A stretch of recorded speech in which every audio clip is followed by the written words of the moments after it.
Well, riding starts in the head. So, having grown up in the Motor City, I always thought I was riding. So, the first time I got on a motorcycle, it didn't have an engine. Having grown up in Detroit, it was a Motor City, so of course we all had a love for cars. My brothers and I wanted to get into mini bikes and motorcycles, and my mother said it's not going to happen. And it was this guy in the neighborhood who'd always come by on his dirt bike. And we eventually found one at the end of the block we called the dead end, the big hill. I've since gone back, it's really a little hill.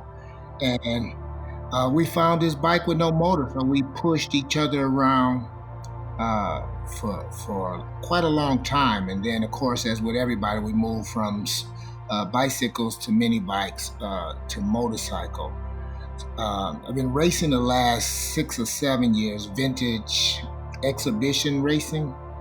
Wow, probably been on a motorcycle, or as we say, behind bars, probably just the last 15, 20 years.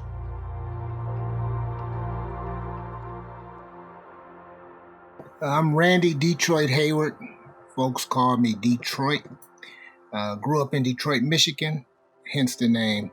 I love living this two-wheel life. People have called me a builder, probably more of a promoter, enthusiast.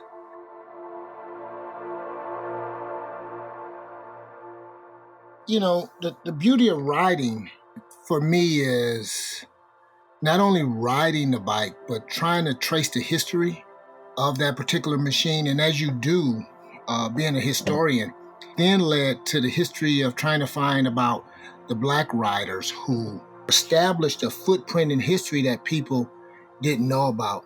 And in one of these journeys, I learned about this famous club, the East Bay Dragons. Started out as a car club and was kind of catching the heat from the folks around them, law enforcement as well, and that led to a motorcycle club.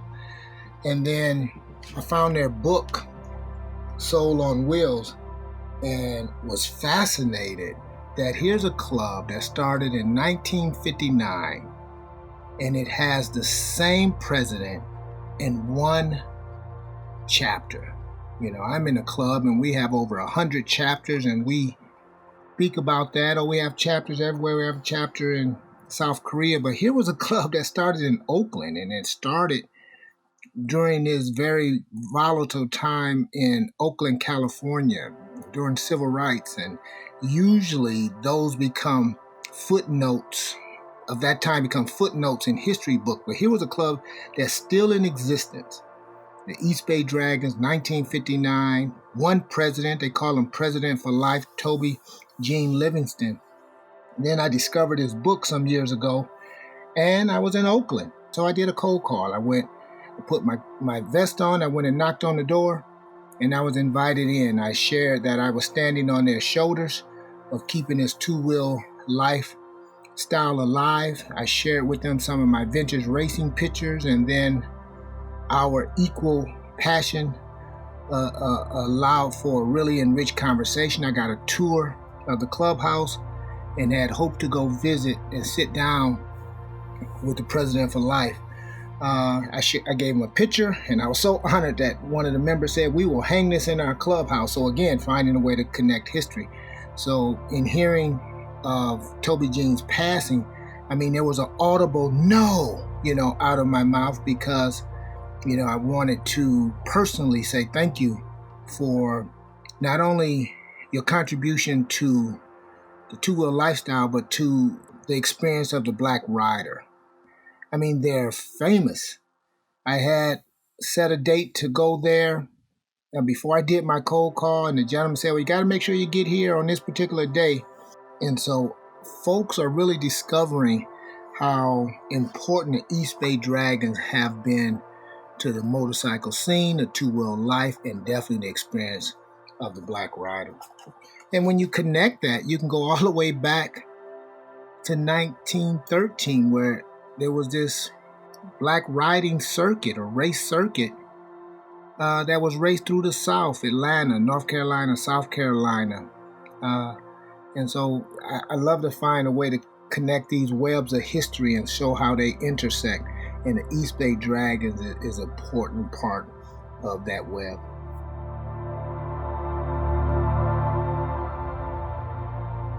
when you talk about the history of riding, it shouldn't be the history of the Black rider, but given that so many accounts of history have left out those experiences, we have to frame it in the history of the Black rider. When you talk about William Johnson having the first dealership in Somers, New York, first Harley-Davidson dealership in Somers, New York, I've gone and spent time there. I sat down with his niece. I've spoke with his grandchildren and talked about the innovations that he added to racing and hill climbing, right? When you talk about Cliff Vaughn and his work with the producers of Easy Rider, the legendary Sugar Bear, and his unbelievable contribution to motorcycle and the chopper lifestyle. So when you talk about the Toby Jeans and those founding members of the East Bay Dragon, it then connects you to riding, and it also gives me an opportunity to share with kids who look like me that we've been in this game a long time, and too often that is lost. And so as a ambassador, we have a responsibility, all of us who ride or just love motorcycles or have anything to do with the company, to share that history and its important contribution. I can't imagine folks are riding choppers that don't flop and has a Sugar Bear front end and don't know about Sugar Bear, or love hill climbing but don't know the contribution of William Johnson and his innovation around power to get up the hill.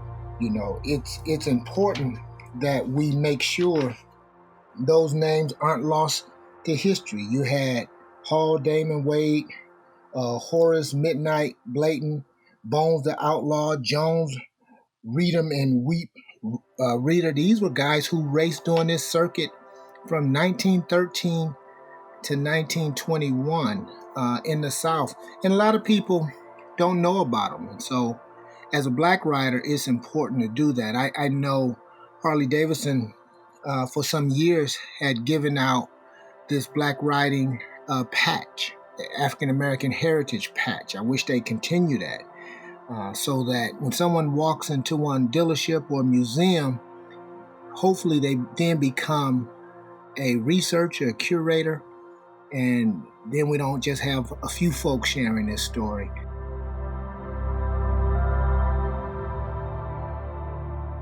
Been a history buff my whole life. We had a farm down in Hawkinsville, Georgia, and I would bring home some of the farm tools. And my dad would ask, why did I bring that junk home? And I would say, Dad, because you touched it, because Granddad touched it. You worked on the farm, you know. And of course, he would think I was a weird kid. And then that grew into, as we all should, when we get into anything, we should learn the history about it. So as as an African-American guy in this country, it's so important to learn history. So I started collecting Black Americana 35 years ago. And it touches every aspect of American history. It's pretty amazing, right? So I had 2,000 artifacts. So I'm just collecting and I'm loving it, and I'm getting into different exhibits. This is on antebellum, this is on cars, this is on motorcycles, this is on sports. And it was for my personal pleasure, just having my artifacts throughout the house or in various collections. And last year, I decided to leave K-12 education. And that was a hard thing to do because I've been working with young people over 25 years. And I was at a motorcycle event in Santa Barbara, and a guy was looking at my 29 Harley. We had talked in Pismo briefly, and we began to talk about history and bikes. And I talked about my collection, and I talked about that I also have a music collection, B.B. King signed guitar, George Clinton signed artifacts, Kanye West shoes that I got from his mother, right? At a motorcycle event, and I mentioned a B.B. King guitar, and the guy said, if you ever want to sell it, let me know. So when I left the formal education, as anyone knows, when you're collecting bikes, it can get expensive at times. So I called the guy about the guitar, and he bought it immediately. and it depressed me immediately. I said, maybe I'll just sell the collection and get out of collecting. And I had an epiphany. I have this collection and the world's not seeing it. I'm missing educating young people. So I married the two, take my collection and began to take it around the country so that folks can see it and we can talk about history. History has bright passes and dark passes, right? And if we don't talk about it, then we don't turn the young people into researchers. So I took my artifacts, I began to contact places, and places began to contact me, and I would travel with curator gloves and let people handle the artifacts. I was contacted by the company, Harley-Davidson, during Black History Month, and I took about 50, 60 artifacts out to Milwaukee, and here I was at headquarters at Juneau and talking to Harley execs and writers about the Black riding experience and showing artifacts. And schools, I started visiting schools. So now I have these artifacts and I travel all over the country. It's changed quite a bit. And so it's been quite enriching. And then it opens the eyes for the listener, the visitor, to become a historian, a curator of their own, because history is constant. I mean, when I raced and Willie G signed my racing jersey, that immediately went into my museum. So kids who look like me can see that not only was I on the beach racing in Milwaukee, but I have this jersey and it still has oil on it and it's signed by the chairman, William Davidson. So the history in sharing that is important, and what better way to share my 35-year collection than go around the country and talk about the impact of Black folks in this country.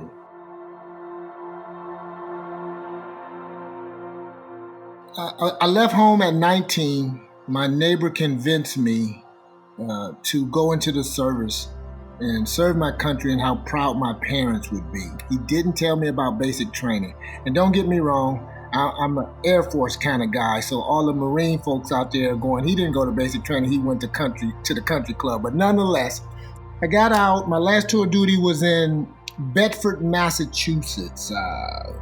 Bedford, Concord, Lexington is the seat of the American Revolution. Great area. Here was this city guy living out in the sticks and loving it. I started working after I got out. I started working as an outreach worker, and I was working with young adults 16 to 21 who had either been wards of the state or had some medical conditions and had to learn to live on their own. And at times it was frustrating because I always wondered who failed these young people.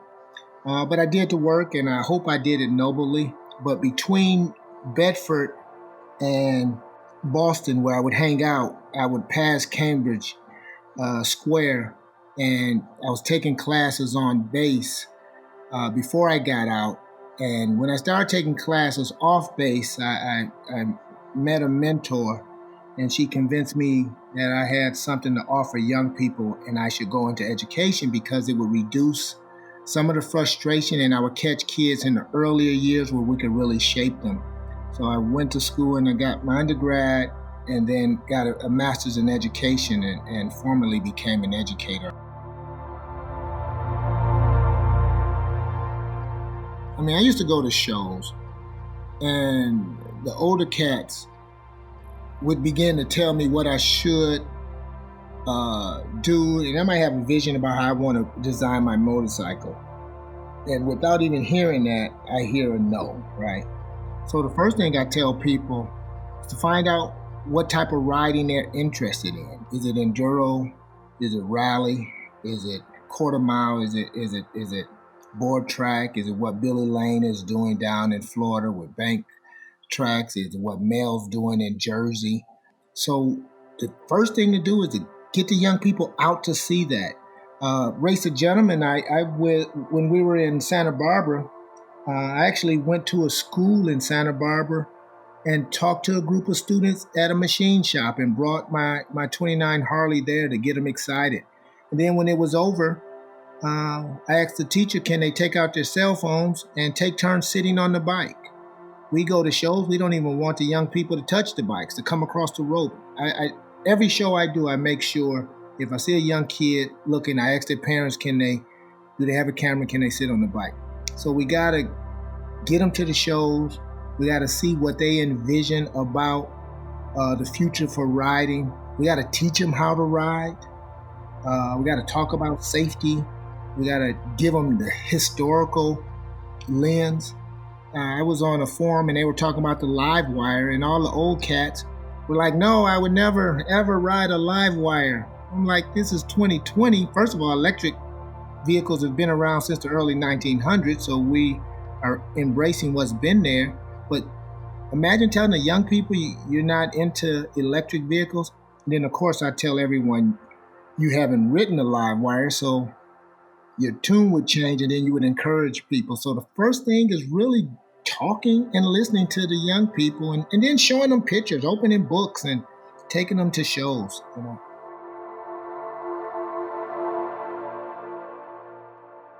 Detroit's Antique Motorcycle Show, or the Damn Show. And I tried not to be profane, so people kept coming up to my bike and going, wow, damn. And so I said, I had to do something with that, because it was a shocker. And it was a shocker in a couple ways. It's very few African-American cats collecting the early vintage stuff. And I want to change that. And so I know about the shows around the country. Born Free have been too few. Mama Tried. Now we're virtual shows, the No Show. But I recognize that I wanted to do something different. I wanted to combine my love of history, art, and motorcycles. So, and again, staying organic.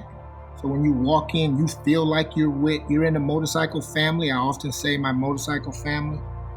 And about 5 years ago, I was talking about putting a show on, but there was this great show in Detroit called Oily Souls. The rock star, I always equate Oily Souls to Prince Roger Nelson, the way he did these shows. They were called his hit and miss shows, right?